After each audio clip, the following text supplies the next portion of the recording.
think the biggest shift for me in my career was when health economics and market access started being integrated within the overall strategy. I feel really, really deeply passionate about what good leadership looks like.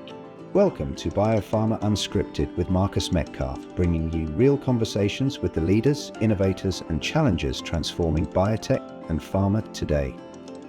Colette, hello, lovely to see you again.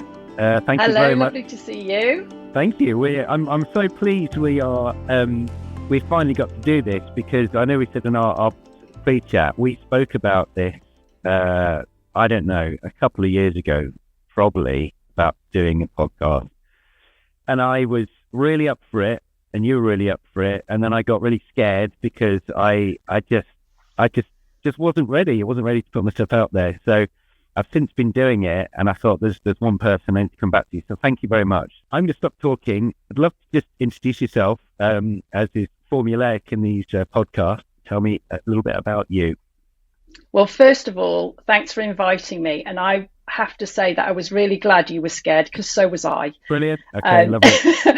When we talked about it, we were so excited, and it was like, yeah, let's do it. And then I went away and thought about it and thought, oh my God, I don't know if I'm ready for that. I thought exactly the same. I think the 2 years has been good to get our heads around it, and now we're doing it. So I felt bad for it. I thought, oh no, I've let Colette down. She's going to hate me. And no, not at all. I was relieved. I don't think I could have done it 2 years ago. I just wouldn't have had the confidence. So it's perfect timing. Yeah.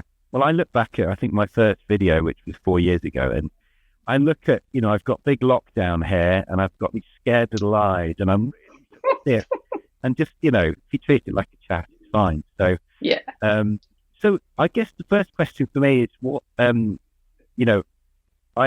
originally came to know you when I was, I think, probably trying to pitch for some work when you were at Astellas, and I remember coming down to see you, and we had a great chat, and I knew some of the interims that were working in your team, but perhaps just going back for you in this podcast, how did you get into the industry? You for me are an expert from an HEOR and to a degree a market access perspective, but what's got you into that? What got you in the industry in the first place? I have to say it was by chance. So I was doing a PhD in a disease, skin disease, atopic eczema. And I was doing multiple systematic reviews. And this is going back now far too long, before NICE even existed. So 25 plus years. Okay. And I'm gonna say wow politely. Yeah, thank you. And I had the opportunity while doing my PhD to work with the National Eczema Society. And we had an educational program. And at the time, Fujisawa, which became Astellas by joining with Yamanouchi, had a new drug, topical treatment for atopic eczema. And I started engaging with Fujisawa. Got it. Okay. And that led me to being involved in their advisory board pre-launch. As a patient representative. So I started to get to know a bit about the pharmaceutical industry. And then that led to me being invited to train the sales force in the science of atopic eczema, because it was my area of expertise. And then working, being a PhD student, working in the voluntary sector was good. It was great, but I wanted to progress, and I was really interested in the pharmaceutical industry and how I could get involved. And there was no health economics at the time. In fact, I didn't even realize my PhD was health economics related. Because you're one of the pioneers then in this right at the beginning. Well, you could look at it like that. Well, yeah, I like that. Let's go with that. Yeah, let's go with that. And so my entry was in medical information. Right. Okay. And then very early on in my tenure at Fujisawa, before it transitioned into Astellas, we had to do NICE, the very first NICE submissions, and they landed on my plate. Wow. And so that was my sort of first I didn't realize it was health economics related until several years later. But that's how I got into the industry. Wow. Okay. So by pure chance, you're here, and then So they were taken over by Astellas, is that right? So that's Fujisawa. So you've had a long career, because I was looking at your profile before. You followed this sort of classic profile, but so where did you get to with Astellas in the end, in terms of your final position and what that meant in terms of responsibility? Well, yeah, I kind of worked up the ranks. So in 2006, I started in 2002 in medical information. And then by 2006, through a chance conversation with somebody who they brought in to head up the brand new idea of health economics being brought into Astellas, my boss at the time, Isaac Odeyemi, was talking about the cost of doing a systematic literature review. And jokingly, I turned around and I said, I'll do it for half the price. And he said, what do you know about systematic literature reviews? And I said, I've just spent 5 years doing them for the NHS R&D Health Technology Assessment Agency. So quite a bit, actually. Yeah. And he said, so this was based on, you knew what you were doing, saying this half the price. That wasn't just a sort of... Okay. Right. Well, I worked for the company. They didn't have to pay me anything. I could have just done it, So, wow. So he said, "What are you doing in medical information? You should be in health economics." I said, "Is that a job offer?" And he said, "Yeah." And that's when I got into health economics, through that conversation with Isaac. So it was all very unconventional, but then my life has been generally very unconventional. And that means I've forgotten your question, because I've gone off at a tangent. That's all right. I was thinking very unconventional. Should we go down that route now? Because that sounds like it could be more interesting. I was talking about your career kind of trajectory, and where you got to in the end of the Astellas. So the career path, and just in the end what that meant. Because for my sort of things, you were the sort of top cheese, I guess, in that space, and had quite a large team. But what were the responsibilities you had? Yeah, I mean, it was a slow trajectory as the understanding and the importance of health economics, outcomes research, and market access grew within the organisation. At first, it was a bit, what is this? Interfering with what we do. We submit to regulatory agencies. We don't know what health technology agencies are, and we'll think about that later. And so my journey was through the growth of the function within an organisation that was rapidly growing as well. So the two were working hand in hand. And I ended up heading up the regional HEOR function.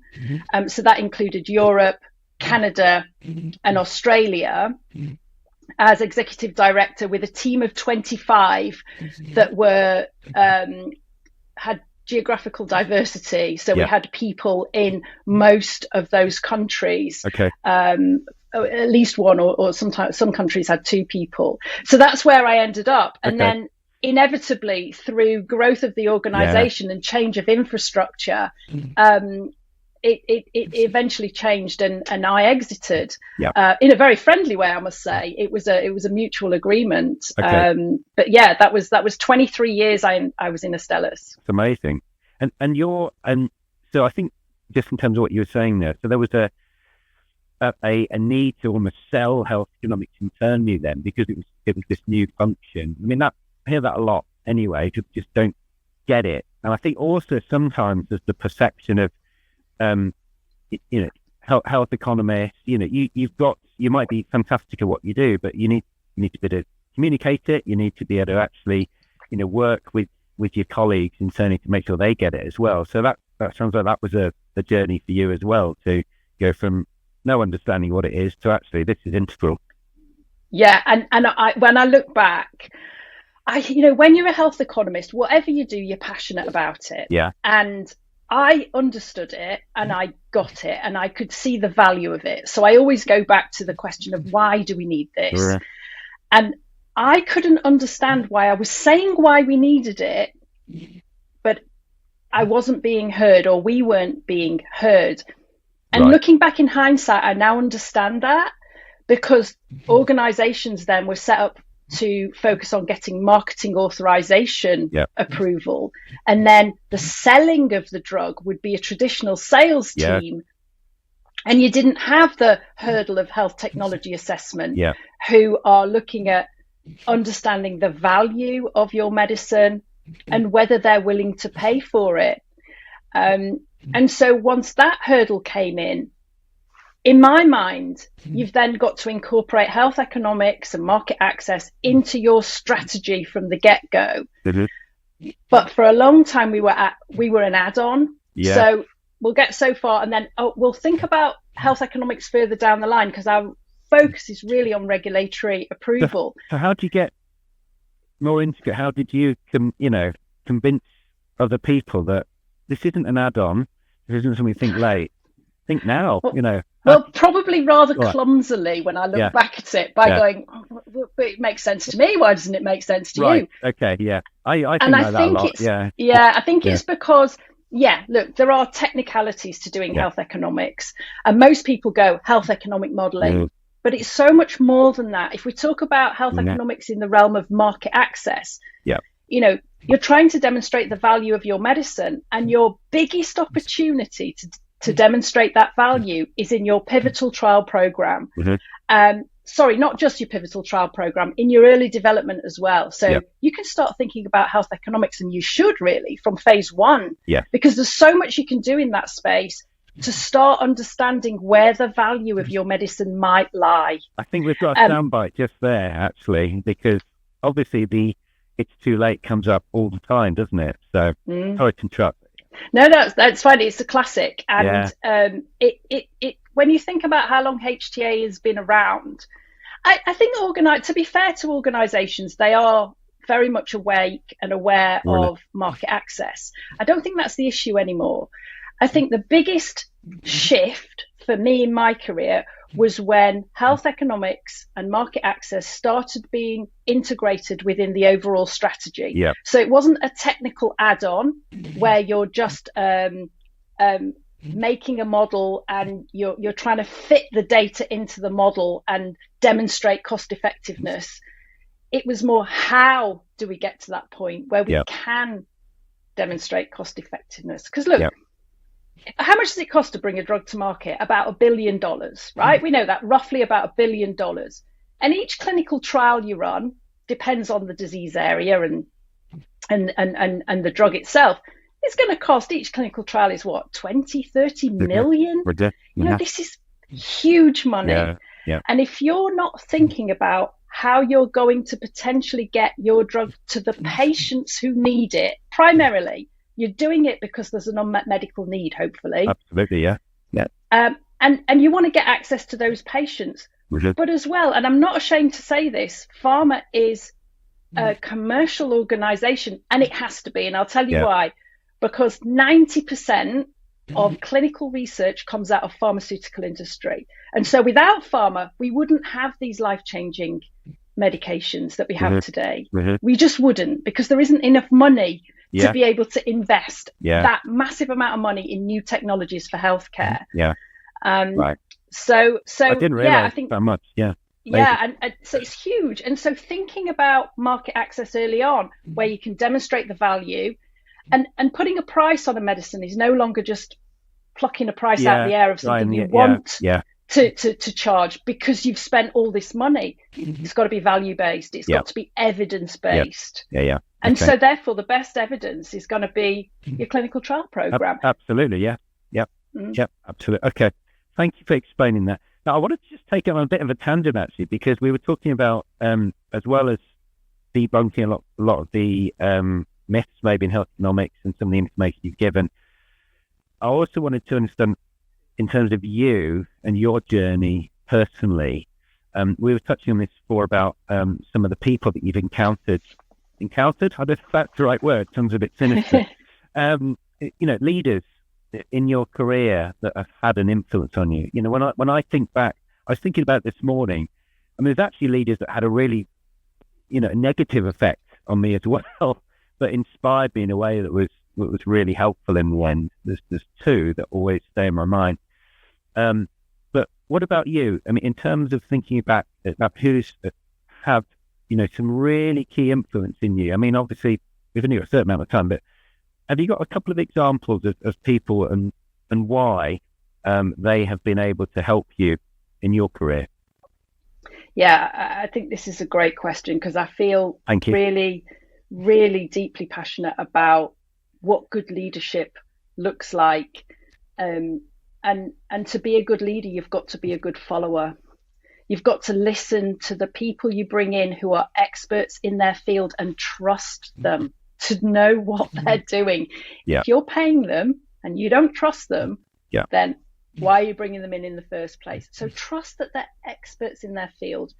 And there's a couple of people that stand out for me, which really led me into wanting to step into the leadership space, because they were not afraid to be vulnerable. So they didn't have all the answers, and they knew that, and they were comfortable with that. They were able to say, I've messed up. I've made a mistake here. What can you help me? So hard, isn't it? Just so hard. Yeah. So hard. But once you see somebody do that, you just know it's the right way to go. And it resonated with me. And then the other thing is creating a safe environment for people who work for you to not filter out all the mess and give you the shiny information, but to come to you with honesty, feeling safe that they can do that. I think the term is psychological safety. Yeah. So that they can say, this isn't going well. This isn't going the way I expected it to. I'm struggling here. And what can we do to change the trajectory of this? Yeah. Can you help me? Yeah. That is what inspired me in those leaders that were able to do that. I totally relate. And that's, when I think about, my own career, that person that allows you to do that. Because I would just, if I've got a problem, I'll hang on to it and it will just eat away at me. And it's just because I don't know how to just do something with it.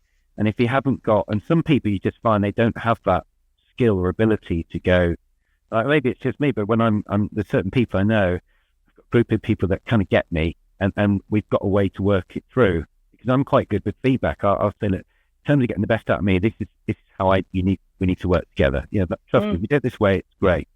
But as soon as you've unlocked that, it's just, it's such a relief. You can actually you're free to get on with it. Absolutely. And I think what you're talking about there for me is relevant to any area of business. It's the fear factor. So we are not trained how to fail. We're told that we learn from failure, and that's our biggest teacher is failure. But we're not taught how to fail. We're not taught how to fail well. We don't know what failure looks and feels like when it's held and it's safe to fail. Now, if you don't learn from your failures, you've got a problem. But if you're not allowed to fail safely, you will avoid it. And that interferes with innovation because you won't take risks. And I think that fear factor, I think one of the things we should be teaching people is what failure looks and feels like, because it feels horrible. Absolutely. And how to deal with it, and knowing that you're safe to fail. But on the failure thing, I was thinking about I found that since setting up Elucidate a few months ago, most of my work's come from the US so far. It's brilliant. And it's been those emerging biotechs you maybe haven't heard of. And I love the Americans, and I love I just think about the cultural thing there with what you're saying. I think in the UK that there is that culture of failure is different to the US. In the US to celebrate failure, it's okay to talk about. Whereas here, it's like it's just not the same. There's a lot more weight on you if you're failing, and people kind of like to jump on that. And it's a generalization, but that's what I really like about working with the US is that it's so much more positive. And it is. I completely agree with you. And talking about the US, for years and years, the US has been in my mind, and others may disagree, but when it comes to their healthcare system, they're an outlier, right? Because they have got a pretty much private healthcare system, which we don't have in Europe. We've got more than 50 healthcare systems in Europe, and they are either part funded by tax, insurance, or the government, or a mixture of those. The US is different, and I think a lot of companies want to launch first in the US because of the size of the market. It makes sense, and get over that hurdle first. And I've loved working with the Americans as well, in the same vein as you, because of if something does go wrong, it's just part of the process. And it's like, right, what can we do about this? And I love that. And I think I haven't realized that until recent times, that is what they do. They're just, it's part of the process. Yeah. But linking it back to health economics, what's interesting about the US, you say you're working with more biotechs in the US, that healthcare system is changing with the Inflation Reduction Act. Yeah. And they are going to have to start demonstrating the value of their medicine and ensuring that it's cost effective. Yeah. Now, it's early days, but it's taking the same path as we have for 25-ish years in Europe. So that's going to be interesting as that makes some really fundamental changes. Yeah, exactly. Just, there's a couple of the things that I know we touched on before, wanted to cover. So there's what you're doing now, because you've had a bit of a sort of career change into, I guess, my space, the interims and advisory world, which I love. So it's great because when we spoke years ago, you know, we were toying with it, and you'd employed lots of interims, or well, not employed, because that would be technically wrong, as we know. But you've taken that part. So it'd be great just to hear a bit about what you're doing now. And the other thing is you've got, you know, as part of that, there's, I know some, again, going back to our previous conversation about sort of demystifying health economics. So that would be great to touch on that. And also the other part of your work around mindfulness as well, which I didn't know about, but maybe just you could bring us up to date with what the plan is now, in terms of you working, you know, in more of an interim capacity. Yeah, I've been toying with the idea for quite a while, but again, I wasn't brave enough to take the step until I was sort of pushed. Because you left Astellas. Yeah, but you're right. I had brought interims in multiple times because interims are a really efficient way of bringing in expertise. You don't necessarily need a full-time employee.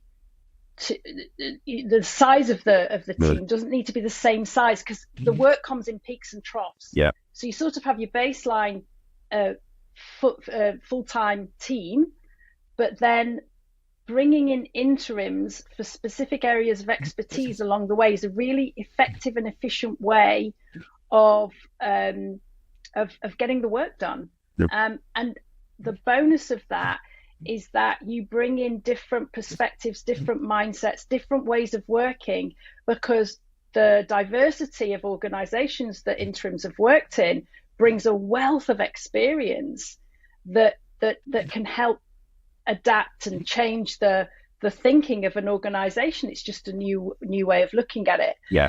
So I've been interim now for almost 2 years. I've had a couple of breaks. So the idea was that I was wanting to establish a better work-life balance. It's been an interesting journey. I've made mistakes, as we do. It's a pretty scary step to take. It is. It really is. It's quite lonely, and I didn't think about that beforehand. It is actually, isn't it? And I was just sorting up. I was just thinking about the reasons you did it. That is such a common reason. It sounds like your hand was forced in a way that things sort of naturally finished at Astellas. So therefore, maybe you've got a little bit more financially secure, or you've just got the means to make it happen, and suddenly it's like, why not? I mean, that's the most common reason, isn't it? You kind of you're forced into it a bit. People either do that, or the second thing is they're just maybe at the end of their career, and you are actually sort of finished, but you're not finished in a career climbing way. So always comes up. And it's when you work for a big pharmaceutical company, you've got security, and when you go interim, you lose a lot of that security. It's really and that was scary. That really affected me mentally. I mean, my mental health plummeted as a consequence. And that's what led me to getting involved with mindfulness, because I'd practiced mindfulness for 15 years, but kind of ad hoc, and I played around with it, and I wasn't really disciplined with it. Mm-hmm. And when I struggled with my own mental health, as I have multiple times throughout my life, finding ways to manage that and finding techniques that can help mindfulness has, honestly, I don't say this lightly, it's been life-changing, because it gives you something that can help you manage those thoughts in your head that are simply not facts, but you believe them. And when you're an interim and you're working on your own, and you do feel a little bit isolated from time to time, they can escalate, they can snowball. And before you know it, you believe your own narrative, and that can be very damaging. Can I just ask? And so mindfulness really helped me over a difficult period in my life. And I've trained to be a mindfulness teacher because I want to help other people. Sorry to interrupt, but I know this sounds really obvious, but mindfulness it's a term that, I think a lot of people be aware of, but in terms of a definition of what it is, I kind of think I know what it is, but I mean, like you, I've also, I've had lots of ups and downs. I'm very sort of volatile in my, 1 minute I'm sort of euphoric highs, and then I'm super depressed, and I keep going up and down, and I've never really managed to tackle it. I joined a group up here in York that are called Mindfulness, that are brilliant. It's about just guys are rubbish at talking, and that was kind of a talking and activity. But what is mindfulness from your perspective? Just for it's kind of an important one. Yeah, absolutely. What is it? So it often gets lumped together with meditation, and it's very similar to meditation, and some people call it mindfulness meditation, but it is different as well. But it's the practice of being aware of whatever's happening to you in the present moment without judgment. So you're paying attention to your thoughts, feelings, and sensations, and you're welcoming them in. You're not hanging judgment on them. You're aware of them. And by being aware of them, you can actually practice acknowledging them and then moving back to whatever it is you're focusing on. The breath is a classic example. You come back to your breathing. We all have intrusive thoughts, but we're not taught what to do with them. And so we start to believe them. Mindfulness can create some space between those thoughts and yourself, so that you get relief in a way from that overthinking, which thoughts obviously lead to feelings and emotions, and then we can go on this downward spiral. And there's, being a scientist, a research scientist, I'm always looking for evidence. And this is one area of the wellness industry where there is a plethora of research and evidence for the value of mindfulness in reducing stress, anxiety, depression, the pain, the list goes on. And so it's an incredibly accessible technique that can be very therapeutic. Okay.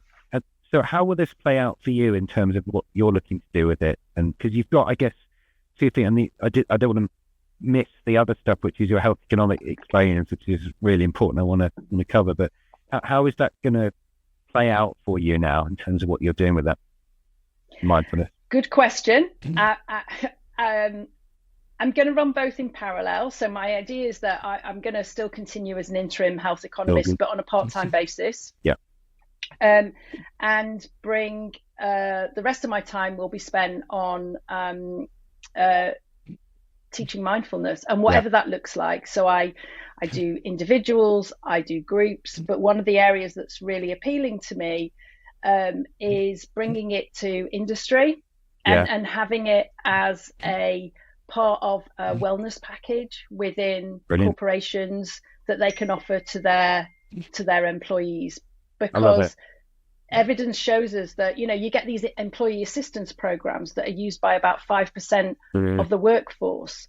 And if you perhaps think outside the box and bring in mindfulness, that might be a better way to help teams cope with inevitable stress of daily life and the pace. This world is so fast now that we need breaks from it. Absolutely. I think that's where I perhaps struggled myself with, the pace of things. Mindfulness seems that it's the complete opposite. You have to step off. I've always struggled to step off. I feel the need to keep a high pace all the time, which is exhausting, but also gives that thrill, I guess, as well.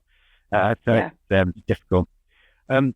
That I don't want to sort of necessarily leave it there, but just for time. But the bit that I am really interested in, because I think it's relevant for a lot of people that hopefully are going to watch this, is these videos that you're planning, or certainly some of the activities around demystifying health economics. So could you tell us about what you're doing and the goal for this? Yeah, I've been thinking for some time about how I can have more of a presence on social media. And I think for me, LinkedIn is the most obvious choice because that's where I link up with my network and potential future clients, and also, other areas of interest. And one is education.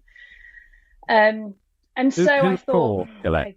Who for? Sorry? Who for? Sorry to interrupt. Who for? So it really is, I'm thinking about the industry. So I'm thinking about biotech and pharma, health economics. People often know they need health economics or market access, however you want to define it, because it's all kind of rolled into one.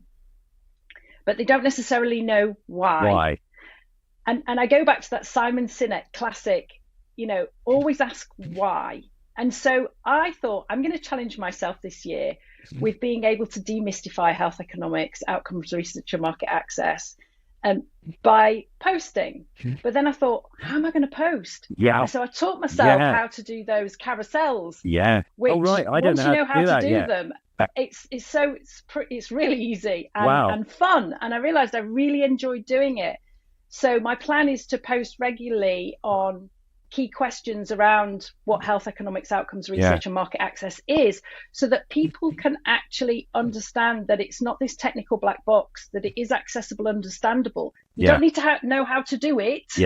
You've got health economists and market access specialists to do it, but you need to understand why and when to bring it in. So that's my plan, and I'm just going to see how it goes. I love it, because it's such a minefield trying to get it right on LinkedIn, as we were just talking about. And as to what works, I think you were saying the first article you did, maybe it was a little bit long, and you've got to think, because LinkedIn you've literally got 30 seconds a minute of brain, capacity, and then on to the next. It's almost going to be little and often, but then, like the podcast, people want to go deeper, they can. And I get, because I think a lot of the things, you're right, a lot of people know they need it.